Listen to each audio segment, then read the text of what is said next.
Christians believe that at that first Christmas, around 2000 years ago, the Creator God chose to walk with us and take part in our joys, sorrows, aspirations, and anxieties.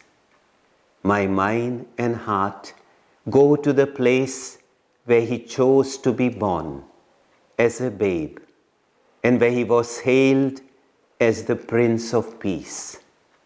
That place is Bethlehem in Palestine, a place without peace today, where innocent lives are mercilessly being snuffed out in their thousands.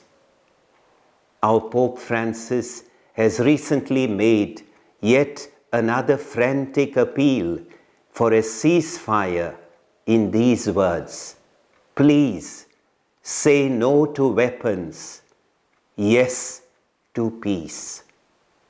This Christmas, let us pray for peace in the world, beginning with the Holy Land. And let us strive to be, in our personal lives, agents of hope, peace, and love, values for which Christ was born, lived, and died.